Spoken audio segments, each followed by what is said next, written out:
ये बहुत ही दुर्भाग्यपूर्ण है और दुखद घटना है। मैं उस परिवार के प्रति संवेदना व्यक्त करता हूँ और परिवार को दुख सहने की शक्ति प्रदान करे भगवान, और मृत आत्मा को मैं शांति के लिए प्रार्थना करता हूँ। पहला तो ये है कि जब घटना घटी, किस कारण से घटना घटी और इतने नवजात शिशु की मौत हो गई, और मुख्यमंत्री आज तक बने हुए हैं मुख्यमंत्री, उनको तो इस पर त्यागपत्र दे देना चाहिए। जांच भी होनी चाहिए, जांच भी होनी चाहिए और जो दोषी है उसको कड़ी से कड़ी कार्रवाई करनी चाहिए, कड़ी कड़ी से सज़ा मिलनी चाहिए। और कहीं ना कहीं फॉल्ट है, और बुलडोजर चलाने से सरकार नहीं चलती है। सरकार नियम कानून से, संविधान से चलती है। ये लोग संविधान को ताक पर रख दिया है, ये लोग संविधान को ताक पर रख कर और सरकार चला रहा है।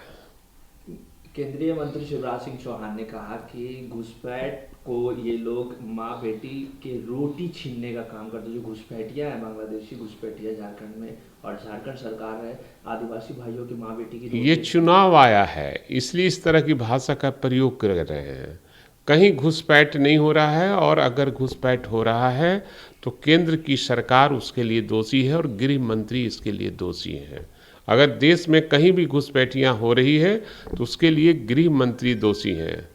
बिहार और झारखंड के कोई भी लोग इस तरह के कोई दोषी नहीं है, कोई दोषी नहीं है। लगातार घुसपैठियों का जिक्र भी हो रहा है, लेकिन कहा जा रहा है कि हेमंत सरकार घुसपैठियों को गैस सिलेंडर बांट रही है फ्री में, कह रही है कि कम पैसे में। कल तक आप सिलेंडर बांट रहे थे तो किन लोगों को आप बांट रहे थे?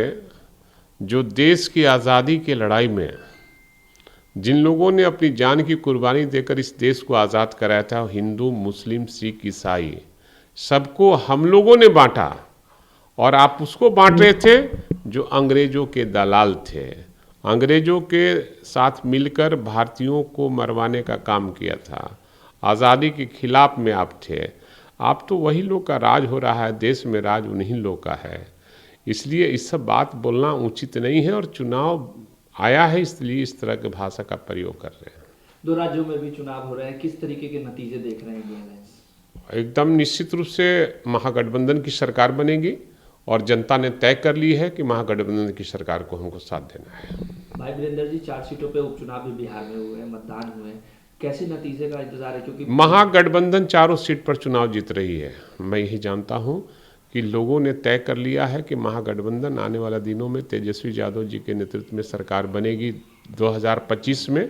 और नौजवानों के आइकॉन तेजस्वी यादव, जो किसी भी जाति और धर्म के नौजवान चाहते हैं कि तेजस्वी यादव एक बार मुख्यमंत्री बनेगा तो बेरोजगारी समाप्त हो जाएगा। लगातार ये कहा जा रहा है कि जो विपक्ष है उसके पास कोई मुद्दे नहीं हैं, और वो अपना क्रेडिट लेने में लगता है कि कोई भी काम अगर एनडीए सरकार करती है तो क्रेडिट विपक्ष लेने लगता है कि 17 महीनों में हमने काम किया। आप ये बताइए कि जो ये शिक्षकों की बहाली हो रही है, ये खाका किसका तैयार किया हुआ था? ये खाका तैयार किया हुआ था आदरणीय तेजस्वी यादव के नेतृत्व में, जब सरकार, जब उप मुख्यमंत्री थे, और शिक्षा मंत्री हमारी पार्टी के ही कोटे में था, और हम लोगों ने तैयार किया, हमारी सरकार ने, महागठबंधन ने तैयार किया, और वही आज क्रेडिट लेने के फेरे में है।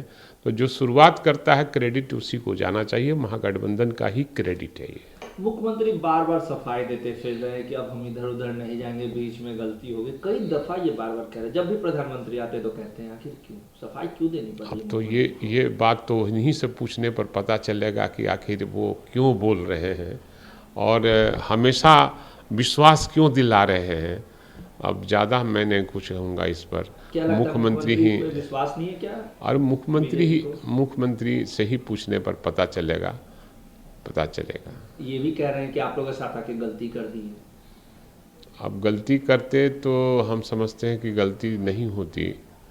हमारे साथ आकर उन्होंने बहुत अच्छा काम किया था कि समाजवादियों से आकर मिलकर, आप तो हिंसा फैलाने वाले लोगों के साथ मिलकर जा रहे हैं, तो जनता कभी माफ़ करेगी क्या? कभी नहीं माफ़ करेगी।